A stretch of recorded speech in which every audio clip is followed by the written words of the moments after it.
To elegance നമ്മുടെ dupatta video ആണ്. അപ്പോൾ ഇത് ആർട്ട് സിൽക്ക് ആട്ടോ. ഫാബ്രിക് കണ്ടാൽ ഭയങ്കര ഗ്രാൻഡ് ലുക്കാണ്, പക്ഷേ വലിയ റേറ്റ് ഒന്നും വരുന്നില്ല. നിങ്ങൾക്ക് ആർട്ട് സിൽക്ക് എന്ന് പറഞ്ഞാൽ അല്ലെങ്കിൽ സെമി ടസർ എന്നൊക്കെ പറയുന്ന ആ ഒരു ടൈപ്പ് ഐറ്റമാണ്. ആർട്ട് സിൽക്ക് ആട്ടോ മെയിനായിട്ട് ഈ ഒരു മെറ്റീരിയൽ. ഭയങ്കര കൂടിയതല്ല, ഇതുപോലെ ഈ ഒരു ഫാബ്രിക്കാണ്. പക്ഷെ പെട്ടെന്ന് കാണുമ്പോൾ നല്ല കൂടിയതിൻ്റെ ലുക്ക് തോന്നിക്കും. കുറച്ച് പറന്ന് നിൽക്കുന്ന സൈസ് ആട്ടോ, ഒരുപാടല്ല. ഇതാ ഇതുപോലെ ഈ ഒരു പറന്ന് നിൽക്കുന്ന രീതിക്കാണ് ഇത് വരുന്നത്. കളർ കോമ്പിനേഷൻ നല്ല ആട്ടോ, നല്ല രസമുള്ള ഗ്രീനിൻ്റെ ഒരു കോമ്പിനേഷനിലാണ് ചെയ്തേക്കുന്നത്. ബോർഡറിൽ ഇപ്പോൾ നിങ്ങൾക്ക് ഗ്രീൻ ഷെയ്ഡിൻ്റെ കൂടെ ഇടാം, അല്ലെങ്കിൽ ഇങ്ങനത്തെ ബ്ലാക്കോ ഈ ഒരു ബോർഡറിലെ ഗ്രേ കളറോ അങ്ങനെ കോൺട്രാസ്റ്റിൽ വേണമെങ്കിൽ ഇടാൻ പറ്റുന്ന നല്ലൊരു ദുപ്പട്ടയാണ്. അങ്ങനെ സെപ്പറേറ്റ് ആയിട്ട് വന്നാട്ടോ.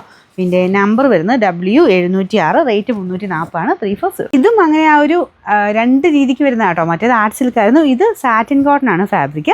നല്ല ഫ്ലോറൽ ഡിസൈൻ ആട്ടോ.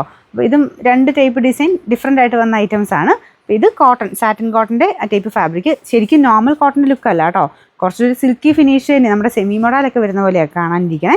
അതും നല്ല പ്രിൻ്റാണ്. മുമ്പത്തെ കാണിച്ചത് നല്ല രസമുണ്ടായിരുന്നു, അത് ആർട്ട് സിൽക്ക്. ഇത് സാറ്റിൻ കോട്ടൻ്റെ ഒരു ബ്ലെൻഡഡ് ഫാബ്രിക്.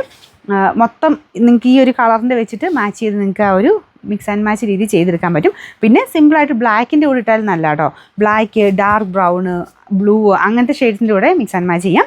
അല്ലെങ്കിൽ ഈ ഒരു സെയിം കോമ്പിനേഷൻ വരുന്ന രീതിക്ക് പീച്ചോ യെല്ലോയോ ഗ്രീനോ വെച്ചിട്ട് അങ്ങനെ വേണമെങ്കിലും കോൺട്രാസ്റ്റ് ചെയ്തെടുക്കാം.